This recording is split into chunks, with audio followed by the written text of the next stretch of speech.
Hello, hello, hello, hello. How are you? My name is Sarah Torino of Whole Woman Wellness. I am super glad that you are here. If you're new to me, welcome. If you're not new to me, welcome. Today we're talking about what to do with the gym. And the reason why this comes up for me as a trainer is I can't tell you how many people have come across my path that don't feel comfortable at their gym. A couple things that they feel is they go to the gym and they are like, I don't know what to do. They kind of wander around. They're not really sure what to do once they're there. Another thing that happens is they just feel uncomfortable, don't know what to wear, just feel out of place at a gym that you are paying money to. So the first thing I want to address right away is when you have a membership to a gym, it is your gym. It is your gym. It is just as much your gym as it is anybody else's gym who is there and paying for it. And that means that you get to take up space at that gym in all the places, including the weight room, which is often populated by men. It's yours, and you get to take up space in all of these places. And I challenge you to think about that and to think about, oh, look, I only come and go to a class, or I only come and go to the pool, or I only come and I want you to challenge yourself when you go to the gym to try some different things. This will help you not just take full advantage of what your gym is offering, but it will also allow you to take up more space and not shrink in out of discomfort, but to expand outward. Okay? So let's talk about what to do when you get to the gym. So this, I just want to start by saying, is really an interesting exploration, because if you have specific goals, that's something else. If you have injuries, that's something else. You know, you're going to be on a PT journey, right? If you have specific goals, for example, like running a 5K, you're going to be running more often. So this is just a general what to do for general health and wellness when you go to the gym. That is the approach that I'm talking about today, not specific goals and not if you're injured. So the first thing, I was talking to a client this morning, we were talking about breaking up with how much time a workout is supposed to take.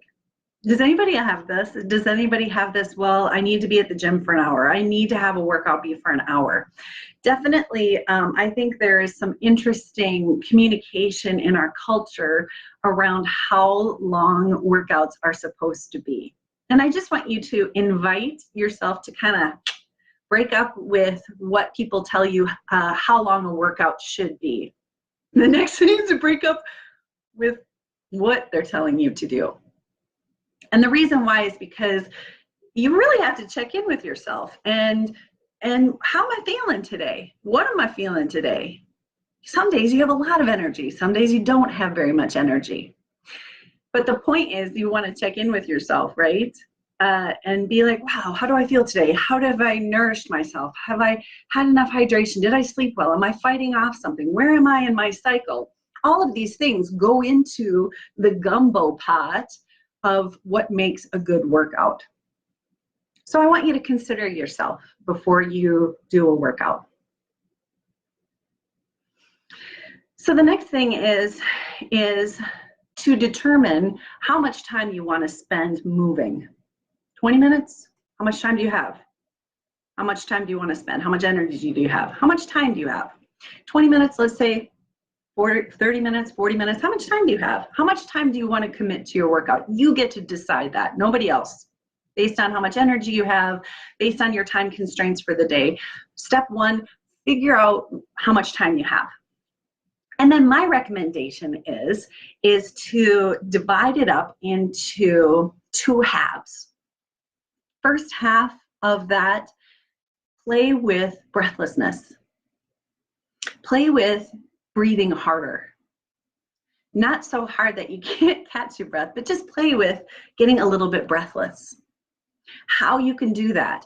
Well, if there's an indoor track, you can go on an indoor track. If you're a swimmer, you can go swimming. You can get on a bike. You can get on a rowing machine. You can stair climber, treadmill, even though that makes my soul want to die.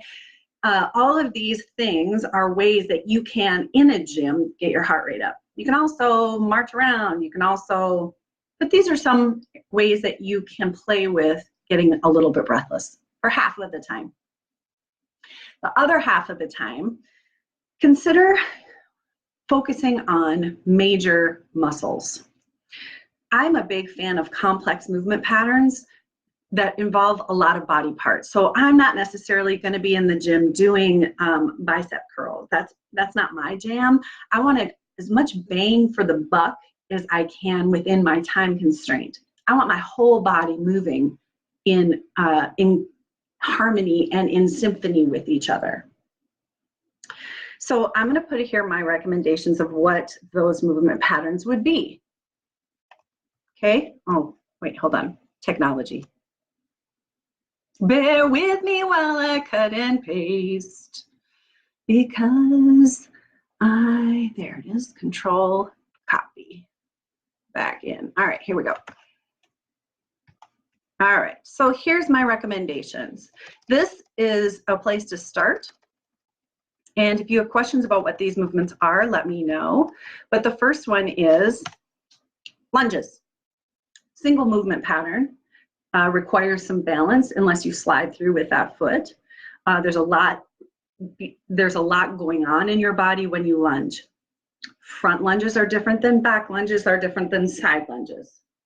Lunges are a great full body movement, and you can walk them. And you'll notice that when you do walking lunges, your heart rate will come up. Hey, ding, ding, ding, ding. Heart rate can come up when you're doing strength work. So it doesn't have to be on a treadmill. You could just do these movements and you'll notice your heart rate will be climbing. Next thing, squats. This is a fundamental functional movement that you want to be able to do. I like to play with putting something on the ground and picking it up. It can be a very light dumbbell, or it can be a pen, but bending down with your legs, bending your legs to pick up that thing. Pennies are fun. Drop 20 pennies on the ground and you've got 20 squats in your backpack to play with. But squatting, getting down and standing up. Next, push-ups. I like elevated push-ups against a bench or against a wall, or countertops are a really great place to play. But there's a lot that happens in a push-up that's more than chest. There's a lot that's required of your whole capsule that we call a core, back and front, let alone shoulder strength, let alone chest strength. There's a lot happening in a push-up.